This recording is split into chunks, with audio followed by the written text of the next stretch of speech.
This is a Squiz podcast. We're your shortcut to being informed.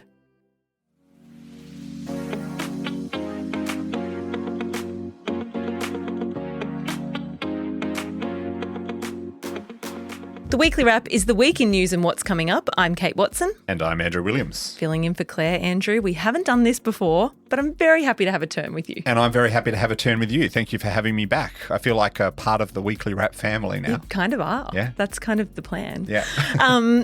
News. Yes. Comments by nurses in Sydney and the reaction off the top today. And then we get into Trump's call with Vladimir Putin, what happened with tariffs this week, and we explain the Drake-Kendrick Lamar feud.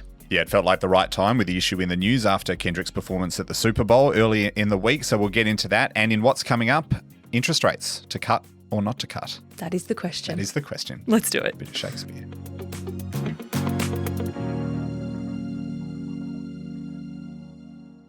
Before we get into it, this episode is brought to you by HubSpot. When all marketers do is put out fires, you burn out fast. With Breeze, HubSpot's collection of AI tools, you can get results without the stress. So marketers, stay cool, and your campaign results get hotter than ever. Visit hubspot.com/marketers to learn more.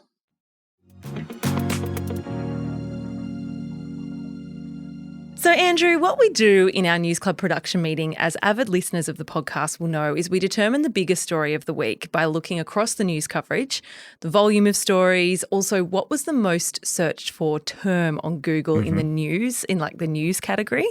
This week, that list included Belle Gibson, of which we will discuss. Yep. It also included the Super Bowl, which we'll also cover. And then we came across at the top of the list, PlayStation network outage.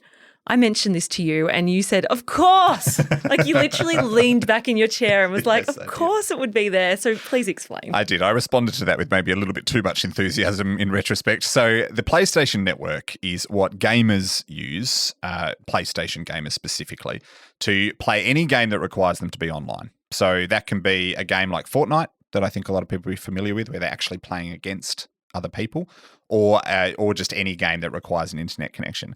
And it went completely down over the weekend. It was just completely out. No one could use some of their online games. No one could use some of their devices. I was one of those people. So gamers on the weekend, the last time you want to be without your video games. When you're doing it, I guess, mainly. Yeah. That's when you're doing most of it, hopefully. So with no info, no communication from Sony about what was going on, for 24 hours, they were left without answers. And that probably led to hundreds of thousands, if not millions of them, Googling Sony PlayStation network outage. What's going on? And trying to find out some more info. There you go. Yeah. I had no idea. It didn't come across my news coverage, anything, my news consumption at all, but it was one of the biggest stories of the week. It was. However, the biggest story of the week, and across probably the weekend, no doubt, is the highly controversial video involving two Sydney nurses. Yeah, so in summary, earlier in the week, this video hit the news showing a man in Israel talking with two Aussie nurses. Their names are Ahmad Rashad Nadir and Sarah Abu Lebda. The Israeli man is Max Vifa.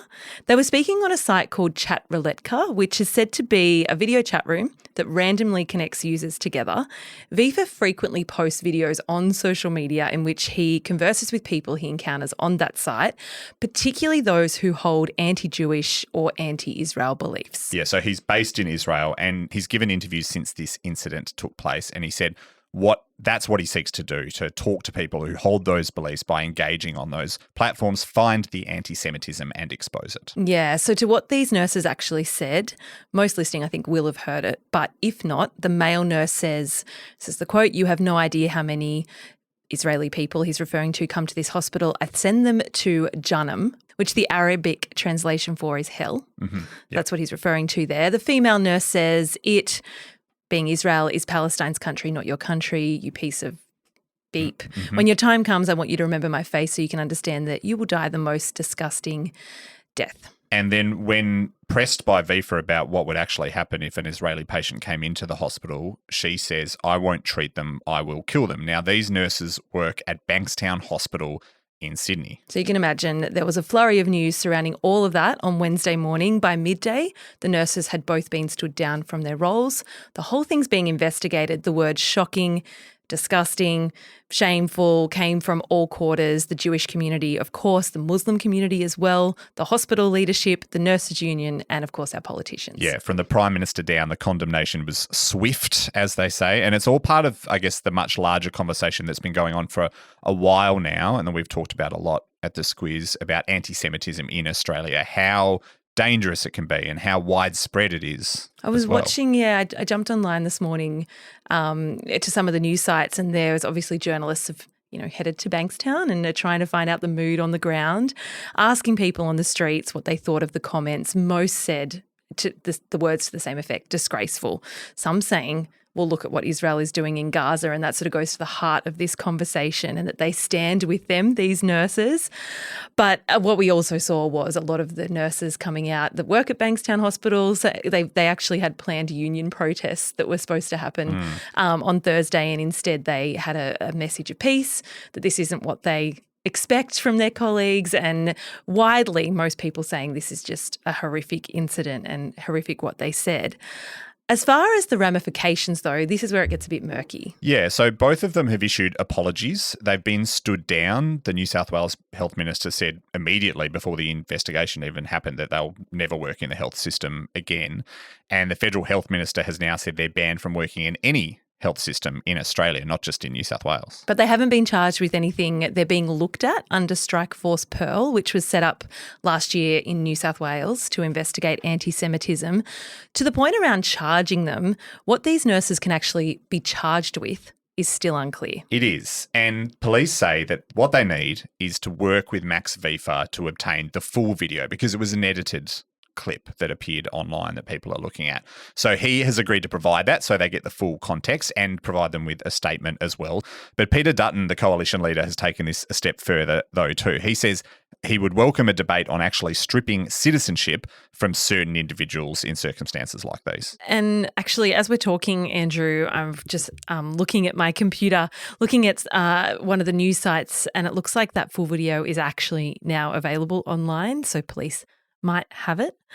On Dutton, just to pick up on that, I might read exactly what he said, because I think you kind of have to. You've got to be specific with these sorts of things. With these ones, yeah. I think it's a conversation for our country at some point, maybe sooner than later, about how we can say to these people, if you don't share our values, if you're here, you're enjoying the welfare system and you're enjoying free health, free education, that at the same time you hate our country, well, I don't think you have a place here.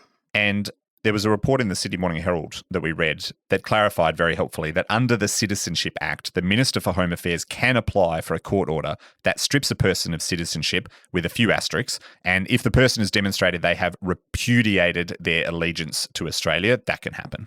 Yeah, and the point being that it is very, very complicated, this whole conversation. Some saying it's not actually possible at all, but it is worth flagging because that could be where this debate is headed.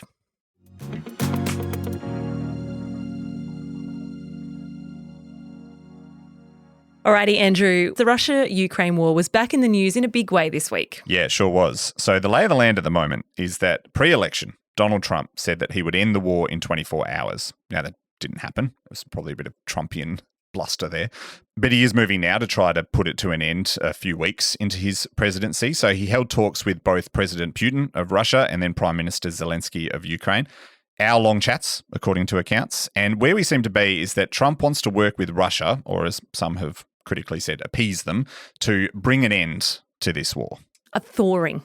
A thawing. A thawing of US-Russia relations is the news jargon. That's a classic media word, isn't it? It is, thawing. but that is absolutely what was written a lot. What that means for Ukraine is there's a possibility to negotiate with Russia again. How much so depends on what you read, really. Russia's terms, just to reiterate what their terms are for any sort of ceasefire or negotiation, is that Russia would get to keep all Ukrainian territory that it has seized, plus some more land still under Ukrainian control. On top of that, Ukraine would not be allowed to join NATO, and Western sanctions against Russia would be scrapped.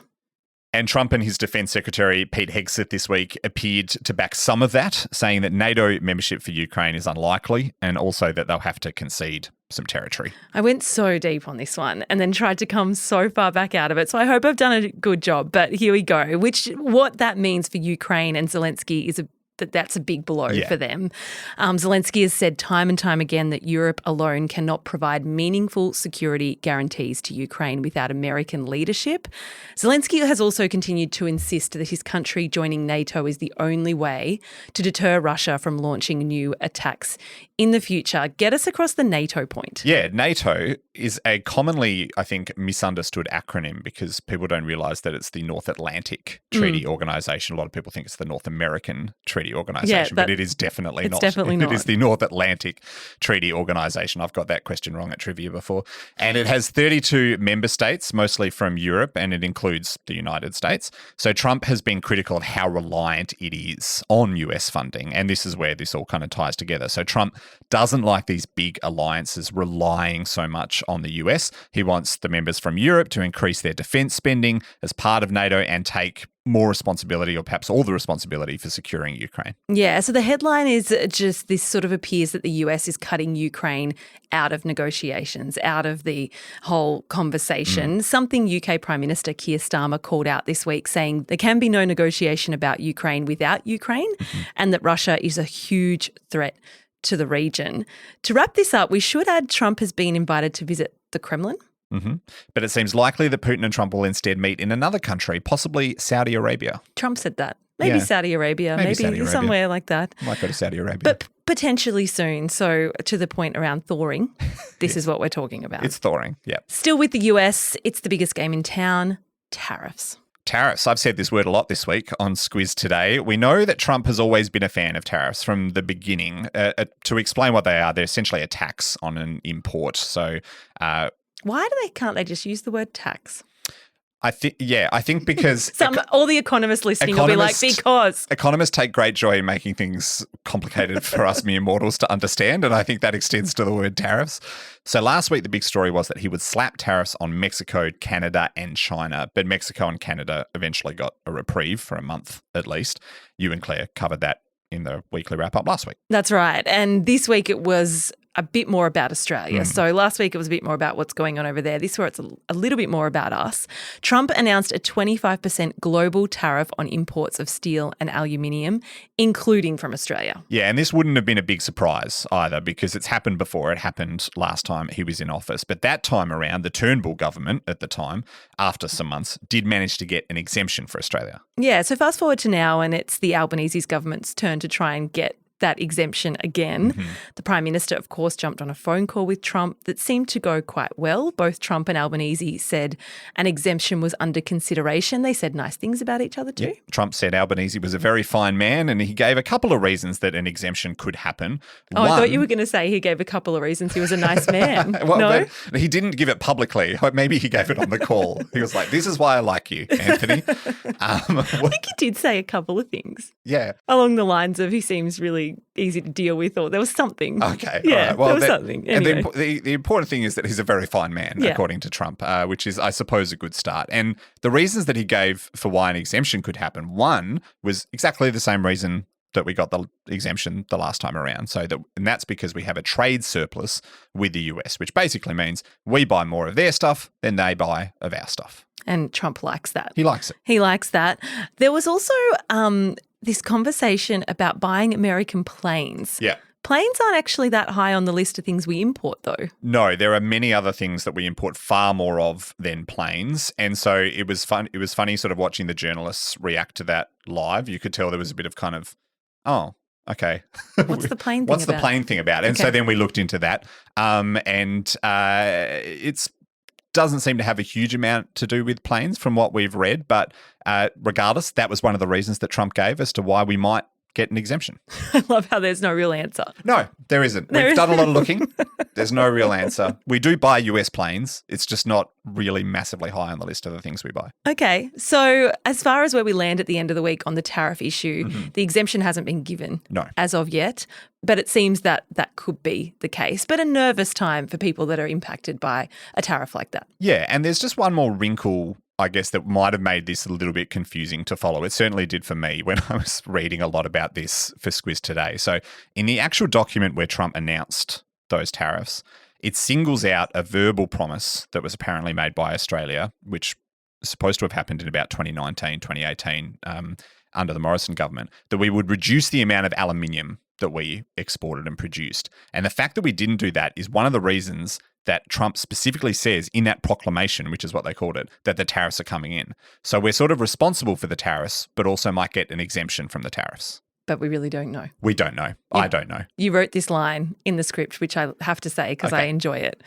Much like those planes, it's up in the air. They're up in the air. Thank you. I was proud of that. Are you making me funny or funnier or less funny? I'm not sure. I think most people would argue I'm making you less funny. We get to talk about the Super Bowl now because it was one of the biggest news stories of the week. It was on Monday. The Philadelphia Eagles beat the Kansas City Chiefs. Mm-hmm. So for those playing along, Taylor Swift's boyfriend, Travis Kelce, did not win the Super Bowl. No. Jordan Mailata became the first Aussie to play in a winning side in the Super Bowl. That was a really big deal. And if we were being fair to the format, he probably would have been the big news here locally, I reckon. Yeah. But we also try to give you the background to the news here at the Squiz. And the Kendrick Lamar Drake saga is a thing that we've been trying to find the right moment to explain. Yeah, a number of us in the Squiz team, yourself included, me included, spent about a week trying to wrap our heads around the whole thing. So we're going to give it a go. Mm-hmm. We're going to give it a red hot crack. So Drake is one of the biggest artists in the world. He's second only to Taylor Swift in terms of Spotify streams, if you want to use that metric. And if there's a way to explain, I guess, the difference between Drake and Kendrick Lamar in very broad terms, Drake is the commercial success. Kendrick is the critical success. He's the critical darling. He won the Grammy for Rap Album of the Year 3 times. He has a Pulitzer Prize for music for his album Damn. I didn't even know there was a Pulitzer Prize for music until now, but this is actually an important point I've discovered. Drake is like sort of big, flashy, arrogant, commercial, and also from Toronto in Canada, where not a lot of rappers originate. No. So that's a sort of just a weird sort of quirk of Drake. Kendrick Lamar is poetic, humble, guy from Compton, rap central. Yeah, where a lot of rap, West Coast rap originated from, and a lot of the legends of the game have originated from there. And so they're the two main figures, the commercial guy, the critical guy. And the key word to know here now is the word beef. Yeah. So a beef in rap terms, or really in any terms these days, because it's one of those things that's really kind of translated over to regular mainstream culture from the rap scene, is a sometimes heated and sometimes lighthearted rivalry between two rappers. Drake is famous for them. It was the first thing I learned about Drake when I learned about Drake back in the early 2010s. So he has a lot of beef? He has a lot of beef. There's an SNL sketch from a decade ago that he's in making fun of him for it. So he's also self-aware. Have I used it correctly? Absolutely. Yeah, okay. Yeah, so he has a track record of this sort of thing. Kendrick doesn't really get involved in this stuff. No, he's done it a little bit here and there, but this is much more a Drake thing than a Kendrick thing. Kendrick probably doesn't do it as much as most rappers, if you look across the board. And back in the day, the two were friends, collaborators. They seemed to get on really well. But then this started quite a long time ago, 2013, when Kendrick dropped a verse on a song called Control, and he called out a few rappers in that verse. Drake was one of those rappers that he called out. And then it was simmered along. Nothing massively happened for about 10 years. And most people thought it's not really that deep. It's one of the more friendly, maybe one of the more lighthearted beefs on the block until last year. And I do remember this at the time. It was March. I've since recalled that things sort of just exploded and this became something that we all were like, what is this about? Yes. So they released a handful of diss tracks between them with some serious allegations, things like cheating on partners, domestic violence, secret children. In Kendrick's song Not Like Us, he accuses Drake, which is the song that has kind of blown this all up. Yep. He accuses Drake of grooming underage girls, which, to be clear, there isn't really any evidence to back up. No, and what we've learned as we've kind of sought to understand more about this is that this isn't unusual, but it is very typical for these songs to exaggerate or say outlandish things for dramatic effect. But what's taken this to the next level again is that Drake filed a lawsuit against Kendrick Lamar's label, which is UMG. Which is also, this is where I got confused, it's also his label. It is also his label. And that involves a whole bunch of legal principles that we probably don't have time to get into, but it does make it really interesting and confusing, but it is nonetheless true. So he said that the song promotes false pedophilia allegations against him and has tarnished his reputation. Which brings us to the Super Bowl. Yes. So why we're talking about this week. Kendrick Lamar was the halftime show. Will he play the song? Will he not play the song? What's the song called again? I've forgotten. Like Us. Not Like Us. I was going to say It's Not Like Us, and that would have made me sound really uncool. Not Like Us. No, you said that. He played it. It went off.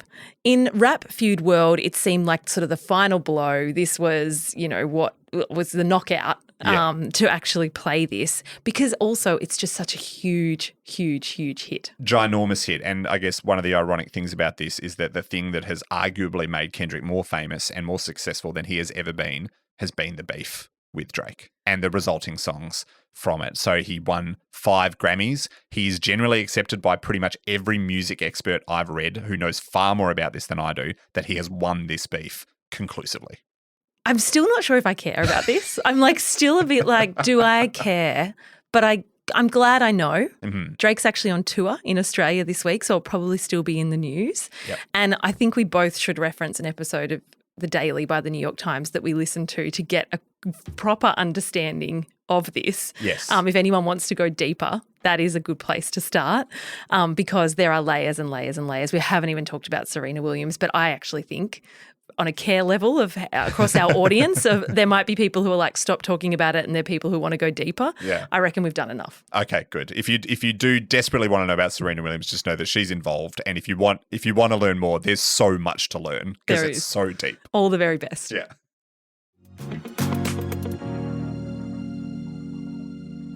A message now from HubSpot. It takes a lot to grow your business. You've got to attract audiences, score leads, manage all the channels. It's a lot of long days and late nights. With Breeze, HubSpot's new AI tools, it's never been easier to be a marketer and nail your goals fast. That means pretty soon your company will have a lot to celebrate, like 110% more leads in just 12 months. Visit HubSpot.com/marketers to learn more.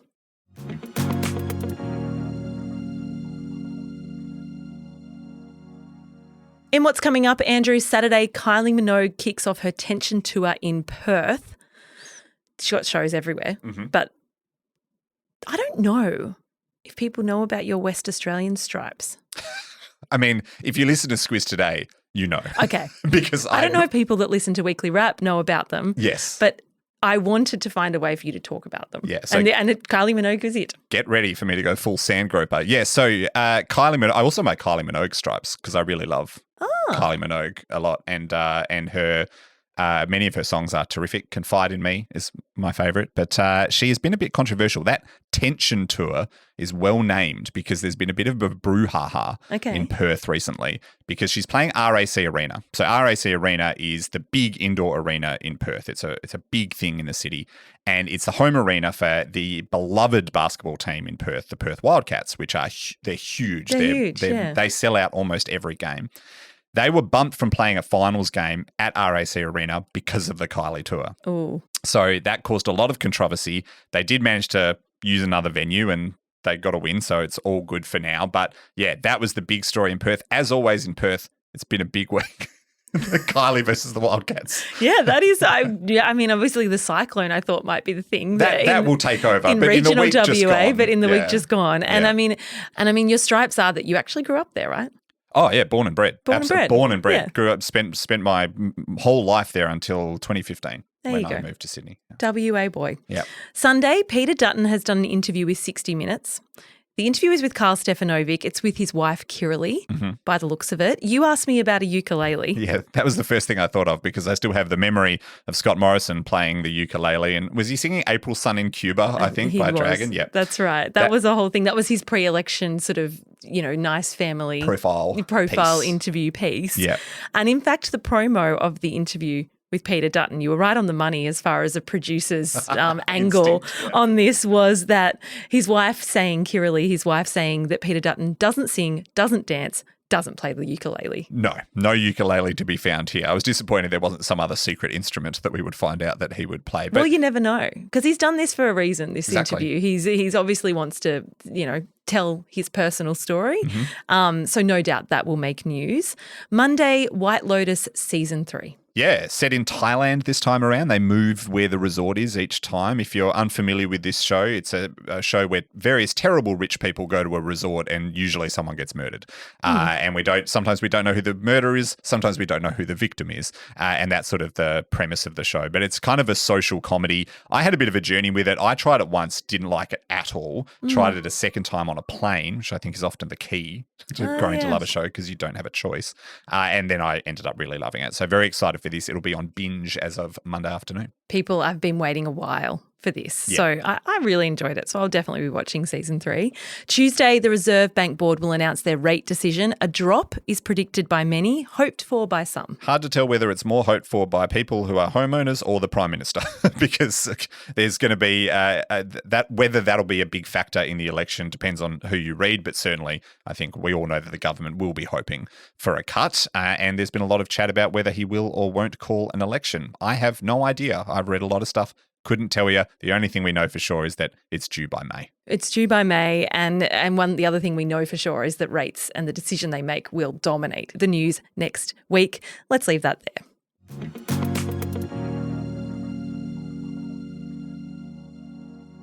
Recommends.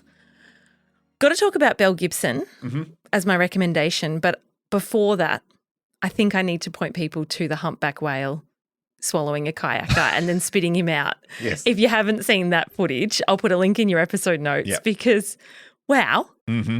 Like it's he was literally one of the most astonishing things I've seen. It's incredible.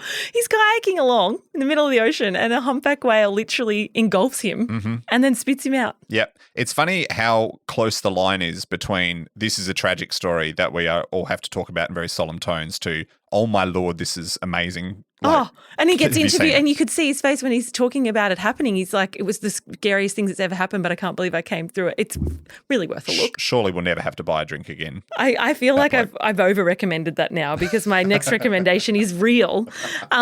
Because another big story this week was Belle Gibson. Apple cider vinegar about her story is on Netflix at the moment. It's all the rage. I haven't watched it, but you have. I have watched the first 2 episodes, yes. Yeah. It's the conversation now is how true is it? Yes. How true is it? How much have they taken, the creative license and run with it? Apparently a lot. We actually know for a fact because Bryce Corbett works here at the Squiz and he was one of 2 journalists at the Woman's Weekly who published the interview with Belle where she did admit that the story of her brain cancer diagnosis was fake. You've spoken to Bryce this week on Squiz Shortcuts and got the whole lowdown. Yeah, the whole lowdown. And it is really interesting also hearing him talk on another level just about how different it is and how he kind of reconciles with that as a journalist who was there and was involved and saw it all. Yeah. But he's very comfortable with the fact that it's a fictional story and all that sort of thing. But he talks about the real experience, the real life Belle Gibson, and all of his experiences with her and how that story came about. And I mean, look, I'm interviewing him. I was fascinated, so I can only imagine that other people will be as well. It's just a good head to the Squiz Today feed for that episode, and of course, a link is in your show notes.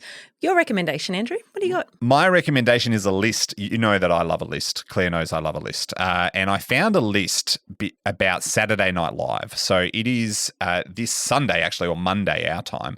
It is having its 50th anniversary spectacular. It started in 1975, and it has been running pretty much non-stop ever since. It even managed to air shows during the pandemic.